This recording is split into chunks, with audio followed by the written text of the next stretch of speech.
Hi morning. நான் தான் சாரா பேசுகிறேன் ஃப்ரம் பினாங் பையன்.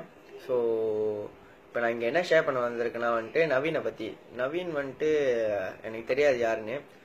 ஸோ அந்த பையனை எங்கேயோ பார்த்த மாதிரிக்கா, ஆனால் எனக்கு அவ்வளோ ஐடியான்னு தெரில. ஸோ என்ன இருந்தாலும் அவருக்காக நான் இங்கே ஒரு பிரதரை ஹெல்ப் பண்ணுறது என்னன்னா ப்ளீஸ் பப்ளிக் ஏன் அவரோட ஃபேக் நியூஸ் தேவையில்லாமல் ஷேர் பண்ணி ஏன் தேவையில்லாமல் ஃபேஸ்புக்கில் அவர் இன்ஸ்டால் பண்ணுறீங்க? ஏன் தேவையில்லையே?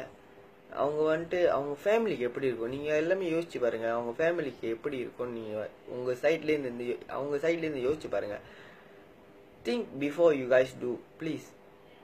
ஒரு ஷேர் லைக்குக்காக அவனை ரொம்ப இன்ஸ்டால் படுத்தாதீங்க. அவன் ஆத்மா கூட சாந்தி அடையாது இந்த மாதிரி நீங்கள்லாம் பண்ணும்போது.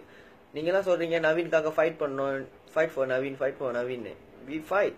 ஆனால் நீங்களே அவனை சரவால நடந்துச்சுல இப்போ ரீசன்ட்லி அந்த அம்மனை கட்டையா அடிச்சு வெட்டி போட்டு அந்த கேஸை நவீன் சொல்லி போட்டிருந்தாங்க. அதை பார்த்தேன் நான் ஃபேஸ்புக்கில். ஸோ நேற்று நான் என்ன பார்த்தேன்னா இந்த வெளியூரில் அந்த போத்தல் ஓடு பேக் சைட்லேருந்து எடுக்கிறாங்க. ஸோ அதை நவீன் சொல்லி போட்டு ஃபேக் நியூஸ் ஏன் தேவையில்லையா இந்த மாதிரி ஃபேக் நியூஸ் செய்யணும்னு?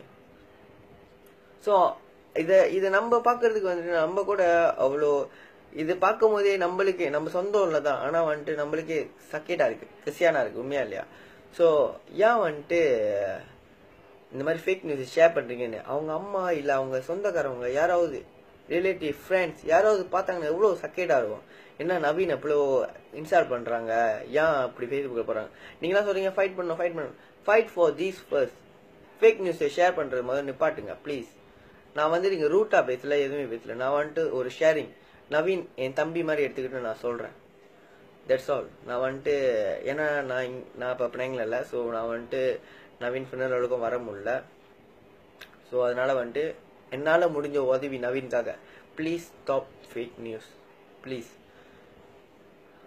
பப்ளிக் இதை எப்படி எடுத்துக்கிறீங்கன்னு எனக்கு தெரியல. ஆனால் உண்மையாகவே நான் சொல்கிறேன், இது நான் நவீனுக்காக செய்கிற ஹெல்ப். ஸோ எனக்கு ஏன்னா அவ்வளோ பாவமாக இருந்துச்சு அவனை பார்க்கும்போது.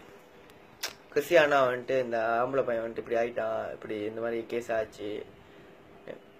ஆனால் இந்த ஃபேக் நியூஸ் ஸ்டாப் பண்ணுறது நான் ப்ளீஸ் கேட்டுக்கிறேன். இந்த ஃபேக் நியூஸை ப்ளீஸ் ஸ்டாப் பண்ணுங்க. அவங்க ஃபேமிலி, அவங்க அம்மாவுக்கு, அவங்க பெத்த வயிறு எப்படிலாம் இருக்கும் நீங்கள் எல்லாம் யோசிச்சு பாருங்க. ஒரு ஃபேமிலி அவங்க அம்மா அந்த வீடியோ பார்த்தாங்கன்னா எப்படி இருக்கும்? என் மகனை ஏன் அவ்வளோ அசிங்கப்படுத்துறீங்க யோசிப்பாங்க, அவ்வளோ கவலைப்படுறாங்க, அவ்வளோ ஹர்ட்டிங் ஆவாங்க. Think before you guys two.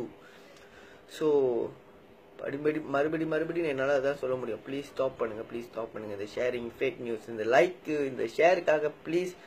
தேவையில்லாமல் இந்த லைக் ஷேருக்காக இந்த ஒரு பையன் இன்ஸ்டால் படுத்தாதீங்க. அவன் போய் சேர்ந்துட்டான், அவன் ஆத்மா சாந்தி அடையணும்னு எல்லாம் வேண்டுறீங்க. ஆனால் ஏன் இந்த ஃபேக் நியூஸ் ஷேர் பண்ணி அவனை இன்னும் கவலைப்படுத்த வைக்கிறீங்க? அவன் மேலேருந்து பார்த்து கவலைப்படுவான் கண்டிப்பா. நம்ம இல்லை, ஆனால் நம்மள எவ்வளோ அசிங்கப்படுத்துறாங்கன்னு. அவன் உண்மையா இல்லையா, ரைட்டா இல்லையா? ஸோ ப்ளீஸ் காய்ஸ், ஒரு உதவியாக கேட்குறேன், இந்த ஃபேக் நியூஸ் எல்லாம் ஸ்டாப் பண்ணிட்டு அவனுக்காக அந்த 5 பேருக்கு தண்டனை வாங்கி கொடுக்கறத செய்யுங்க. That's all. தேங்க்ஸ். ஓகேயா, பாய்.